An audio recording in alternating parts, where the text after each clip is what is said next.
Welcome back to ഫ്ലുവൻറ്റെക്സ്. ഇന്ന് നമ്മൾ discuss ചെയ്യാൻ പോകുന്നത് a very old man with enormous wings എന്ന ചാപ്റ്ററിലെ while we read textual questions and answers ആണ്. First question, why does the sight of the old man frightened Pelayo? എന്തുകൊണ്ടാണ് ഈ old മാനെ കണ്ടിട്ട് പെലായോയ്ക്ക് പേടി തോന്നിയത്?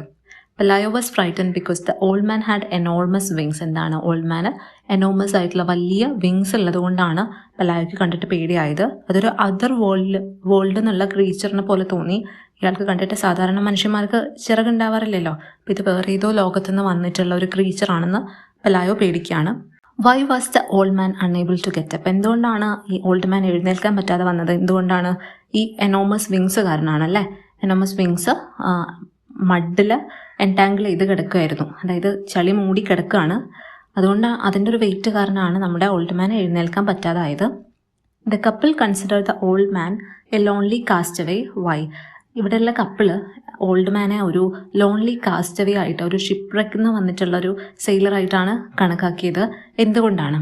Couple consider the old man a lonely castaway because he spoken incomprehensible dialect with a strong sailor's voice. ഒരു strong sailor's വോയിസിൽ ഒരു ഇൻകോംപ്രിഹെൻസിബിൾ ഡയലക്റ്റാണ് അദ്ദേഹം സംസാരിക്കുന്നത്. ഇൻകോംപ്രിഹെൻസിബിൾ എന്ന് പറഞ്ഞാൽ നമുക്ക് മനസ്സിലാവാത്ത തരത്തിലുള്ളൊരു, മനസ്സിലാക്കാൻ ബുദ്ധിമുട്ടുള്ള തരത്തിലുള്ളൊരു ഡയലക്റ്റിലാണ് അദ്ദേഹം സംസാരിക്കുന്നത്. അതുകൊണ്ടാണ് അവരത് അങ്ങനെ കൺക്ലൂഡ് ചെയ്തത്. Why was the neighbour woman sure that the old man was an angel? എന്തുകൊണ്ടാണ് ഈ നൈബർ വുമണ് ഈ ഓൾഡ് മാൻ ഒരു ഏഞ്ചലാണ് എന്നുള്ളത് ഉറപ്പുള്ളത്? The neighbour woman was sure that the old man was an angel because of his enormous wings. Enormous wings കാരണം തന്നെയാണ്. She believed he had come for the sick child. എന്തിനു വേണ്ടിയിട്ടാണ് ഈ ഓൾഡ് മാൻ ഇവിടെ വന്നിട്ടുള്ളത്? സിക്ക് ചൈൽഡിന് വേണ്ടിയിട്ടാണ്. ചൈൽഡിനെ സ്വർഗത്തിലേക്ക് കൊണ്ടുപോകാൻ വേണ്ടിയിട്ടാണെന്നാണ് പറയുന്നത്. And knocked down by the rain due to his old age.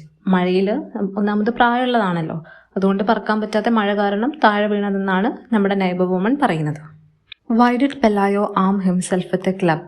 പെലായോ armed himself with a club to guard the old man. എന്തുകൊണ്ടാണ് ഒരു വടി പോലത്തെ സാധനം യൂസ് ചെയ്തിട്ട്? ഒരു പ്രൊട്ടക്ഷന് വേണ്ടിയിട്ടാണല്ലേ. ഓൾഡ് മാന് പേടിയുണ്ട് പെലായോയ്ക്ക്, പെലായോനെ ഒത്തിരി ഉപദ്രവിക്കുമോ എന്നുള്ളൊരു പേടിയുണ്ട്. അതുകൊണ്ടാണ് ഒരു ആം ചെയ്തിട്ട് കൊണ്ടുപോയത്. What made the couple suddenly decide him to treat the man with kindness? എന്തുകൊണ്ടാണ് ഈ കപ്പിൾ പിന്നീട് ഓൾഡ് മാനെ വളരെ കൈൻഡായിട്ട് ട്രീറ്റ് ചെയ്തത്? The couple decide to treat the old man with kindness after the sick child recovered suddenly. ഇവരുടെ സിക്കായിട്ടുള്ള child പെട്ടെന്ന് തന്നെ റിക്കവറി ആയി. അതിനുശേഷം ഇവർക്ക് തോന്നുകയാണ് ഈ ഓൾഡ് മാൻ്റെ പ്രസൻസ് ആയിരിക്കും ഇതിന് കാരണമെന്ന്. അതുകൊണ്ടാണ് പിന്നീട് ഈ ഓൾഡ് മാൻ ഒരു ഏഞ്ചലായിട്ട് കണ്ടിട്ട്, ഒരു ഏഞ്ചൽ പ്രസൻസ് ആയിട്ട് കണ്ടിട്ട് പിന്നീട് ഇയാളെ നന്നായിട്ട് ട്രീറ്റ് ചെയ്യുന്നത്. Why does Pelayo lock the old man in the chicken coop? എന്തുകൊണ്ടാണ് ഓൾഡ് മാനെ ചിക്കൻ കൂപ്പിലേക്ക് ലോക്ക് ചെയ്തത് Pelayo? Pelayo lock the old man in the chicken coop because he feared him and so as a strange possibly dangerous creatures. എന്തുകൊണ്ടാണ് Pelayo ഈ old മാനെ കാണുന്നത് ഒരു strange ആയിട്ടുള്ള, possibly dangerous ആയിട്ടുള്ള ക്രീച്ചറായിട്ടാണ്? മറ്റുള്ള ആൾക്കാർ ഏഞ്ചലാന്നൊക്കെ പറഞ്ഞിട്ടുണ്ടെങ്കിൽ കൂടിയിട്ടും പെലായോയ്ക്ക് ഉള്ളിലൊരു പേടിയുണ്ട്. അതുകൊണ്ടാണ് പെലായോ ഇദ്ദേഹത്തെ വീട്ടിലേക്ക് കയറ്റാതെ ചിക്കൻ കൂപ്പിൽ കൊണ്ടാക്കുന്നത്. Why do the people treat the old man like a circus animal? നമ്മൾ പറഞ്ഞിട്ടുണ്ടായിരുന്നു ഓൾഡ് മാനെ ഒരു സൂപ്പർ നാച്ചുറൽ ക്രീച്ചർ എന്നതിന് പകരം ഒരു സർക്കസ് ആനിമൽ ആയിട്ടാണ് ആൾക്കാർ ട്രീറ്റ് ചെയ്തിട്ടുണ്ടായിരുന്നത്. People treated the old man like a circus animal because of A strange appearance. എന്താണ് കാരണം? അദ്ദേഹത്തിൻ്റെ സ്ട്രേഞ്ച് ആയിട്ടുള്ള അപ്പിയറൻസ് തന്നെയാണ് അതിന് കാരണം. And wings showing curiosity and amusement instead of respect. ഒരു റെസ്പെക്റ്റ് അല്ലെങ്കിൽ അദ്ദേഹത്തെ ബഹുമാനിക്കുന്നതിന് പകരം എന്താണ്, ഇവർക്ക് കൂടുതലായിട്ടും ക്യൂരിയോസിറ്റിയും അമ്യൂസ്മെൻറ്റും ആണ് ഉണ്ടായിരുന്നത് ഇദ്ദേഹത്തിൻ്റെ ഈ ഒരു രൂപത്തിൽ. അതുകൊണ്ടാണ് ഒരു സർക്കസ് ആനിമലിനെ പോലെ ഇദ്ദേഹത്തെ ട്രീറ്റ് ചെയ്തത്. Do you think Elisenda shrewd and clever? Why? Yes, Elisenda was clever because she made money by charging people to see the old man. Elisenda വളരെ ക്ലവറാണ്. കാരണം എന്താണ്? ഓൾഡ് മാനെ കാണാൻ വരുന്ന ആൾക്കാരുടെ കയ്യിൽ നിന്നും പൈസ ചാർജ് ചെയ്യുന്നുണ്ടല്ലേ Elisenda, which help them become rich. അതാണ് പിന്നീട് അവരെ റിച്ച് ആവാൻ വേണ്ടിയിട്ട് സഹായിച്ചിട്ടുള്ളത്. അതുകൊണ്ട് തന്നെ എലിസൻഡ എന്താണ്? ക്ലവറാണ്. His only supernatural virtue seem to be patience. Why does the author say so? അദ്ദേഹത്തിൻ്റെ ആകെയുള്ള ഒരു സൂപ്പർ നാച്ചുറൽ വെർച്യൂ നമുക്ക് കാണാൻ പറ്റുന്നത് പേഷ്യൻസ് ആണ് എന്നാണ് ഇവിടെ പറയുന്നത്. എന്തുകൊണ്ടാണ് ഈ ഓതർ ഇങ്ങനെ പറയുന്നത്? കാരണം നമുക്കറിയാം ഒരുപാട് പേര് ഈ ഏഞ്ചലിനെ കാണാൻ വേണ്ടിയിട്ട് വരുന്നുണ്ട്. എന്തൊക്കെയോ സൂപ്പർ നാച്ചുറൽ പവേഴ്സ് ഉണ്ടെന്ന് പ്രതീക്ഷിച്ചിട്ടാണ് വരുന്നത്. പക്ഷേ ഇവിടെ ഏഞ്ചൽ കാണിക്കുന്ന ആകെ ഒരു സൂപ്പർ നാച്ചുറൽ പവർ എന്താണ്? പേഷ്യൻ്റ് ആണ്. ഇത്രയും ബുദ്ധിമുട്ടുകൾക്കിടയിലും ഏഞ്ചൽ വളരെ പേഷ്യൻ്റ് ആയിട്ടാണ് നിൽക്കുന്നതെന്ന് പറയുന്നുണ്ട്. The author says this because the old man stayed calm and patient even when people mistreated him. ആൾക്കാർ ഇദ്ദേഹത്തെ വളരെ മിസ്ട്രീറ്റ് ചെയ്യുന്നുണ്ടെങ്കിൽ കൂടിയിട്ടും അദ്ദേഹം വളരെ കാമായിട്ട് പേഷ്യൻ്റായിട്ട് നിൽക്കുന്നുണ്ട്. അത് തന്നെയാണ് അദ്ദേഹത്തിൻ്റെ ഒരു സൂപ്പർ നാച്ചുറൽ വേർച്യൂ ആയിട്ട് കാണാൻ പറ്റുന്നത്. Why do more people flock to see the woman rather than the old man? എന്തുകൊണ്ടാണ് ഈ സ്പൈഡർ വുമണിനെ കാണാൻ വേണ്ടിയിട്ട് കൂടുതൽ ആൾക്കാർ പോയത് ഓൾഡ് മാനേക്കാളും? More people flocked to see the woman because her story was more entertaining and understandable.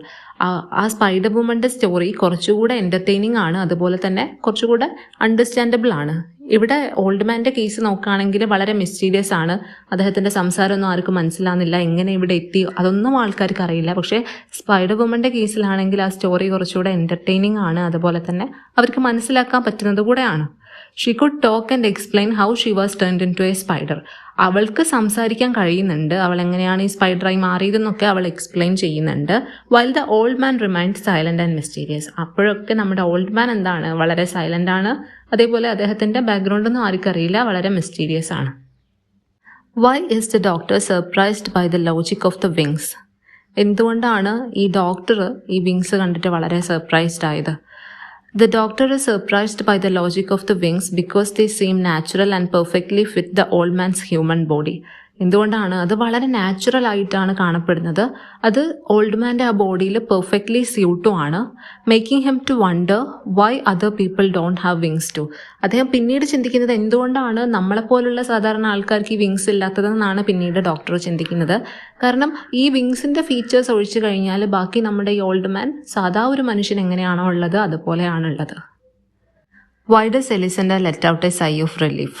Elisenda let out a sigh of relief because the old man finally flies away, freeing her from the burden of his presence in their lives. എലിസണ്ടയ്ക്ക് ആശ്വാസമായത് എന്തുകൊണ്ടാണ്? Old man finally അവരുടെ ലൈഫിൽ നിന്നും എങ്ങോട്ടേക്ക് പോയി? പറന്നുപോയി. Freeing her from the burden.